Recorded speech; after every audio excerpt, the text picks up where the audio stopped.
नमस्कार दोस्तों, आप सुन रहे हैं कुलबेली अपने होस्ट अभिषेक के साथ में। आज मैं लेकर आया हूँ पंचतंत्र की एक और कहानी। आइए शुरू करते हैं कहानी आपके होस्ट अभिषेक के साथ में। खटमल और मच्छर। एक समय की बात है, एक राज्य का एक राजा था। सब कुछ ठीक चल रहा था। एक रात राजा अपने बिस्तर में सो रहा था। तभी न जाने कहां से एक खटमल ने उसके बिस्तर में अपना घर बना लिया। रोज रात में जब राजा सो जाता, तब खटमल अपने स्थान से बाहर आकर राजा का खून चूस लेता। ऐसा करके कुछ ही दिनों में खटमल काफी मोटा और स्वस्थ हो गया। एक दिन रात को जब राजा सो रहा था, तो राजा के कमरे की खिड़की खुली रह गई और एक मच्छर कमरे में घुस गया। खटमल ने भिनभिनाने की आवाज सुनी तो वह यह देखने के लिए बाहर निकला कि कौन उसके घर में घुस गया है। उसने मच्छर को देखा और पूछा, तुम कौन हो और यहाँ क्या कर रहे हो? मच्छर ने कहा, मैं मच्छर हूं। मैं अभी अभी खिड़की के रास्ते से अंदर आया हूं।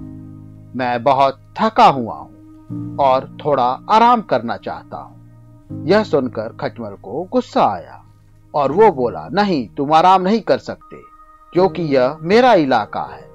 मच्छर बहुत चालाक था। वो बोला, ठीक है, मैं थोड़ी देर में चला जाऊंगा, लेकिन तुम तो मेरे भाई हो। जरा यह तो बताओ कि तुम बहुत स्वस्थ और सुंदर हो। तुम ऐसा क्या खाते हो?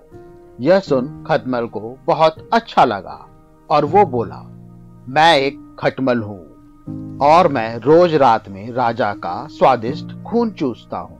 इसी वजह से मेरा शरीर काफी स्वस्थ है। मेरे भाई, तुम सिर्फ स्वस्थ ही नहीं, सुंदर भी हो, मच्छर ने फिर कहा। तो खटमल मच्छर की चापलूसी से खुश हो गया, लेकिन फिर भी उसने कहा, मैं सुंदर हूं, लेकिन तुम यहां से जाओ, अभी ये मेरी जगह है। मच्छर ने कहा, नहीं, ऐसा मत कहो, मैं बहुत भूखा हूं और थका हुआ भी हूं। तुम तो मेरे भाई हो, बस एक बार मुझे भी राजा का स्वादिष्ट खून चूस लेने दो, फिर मैं चला जाऊंगा। पहले तो खटमल ने उसकी बात नहीं मानी, लेकिन मच्छर की लगातार चापलूसी भरी बातें सुनकर खटमल आखिरकार नर पड़ गया।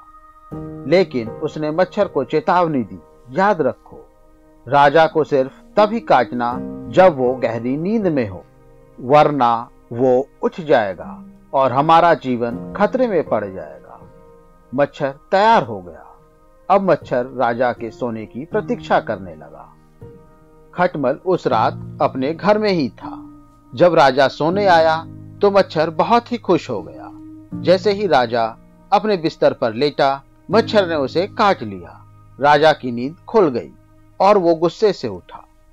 उसने अपने सेवकों को बुलाया और कहा, मेरे बिस्तर में कोई कीड़ा है, उसे जल्दी ढूंढो और मार दो। सेवकों ने सारा बिस्तर छान मारा और अंत में उन्होंने खटमल का घर ढूंढ लिया और खटमल को मार दिया। इस बीच मौका पाकर मच्छर वहां से भाग खड़ा हुआ। इस कहानी से यह शिक्षा मिलती है कि हमें कभी भी किसी की चिकनी चुपड़ी बातों में नहीं आना चाहिए और अपरिचित व्यक्ति पर कभी भी विश्वास नहीं करना चाहिए। दोस्तों, मुझे उम्मीद है आज की कहानी आपको जरूर पसंद आई होगी और रोचक कहानी सुनने के लिए हमें लाइक, सब्सक्राइब और कमेंट करते रहिए। तब तक के लिए अपने होस्ट अभिषेक को आज्ञा दें। नमस्कार।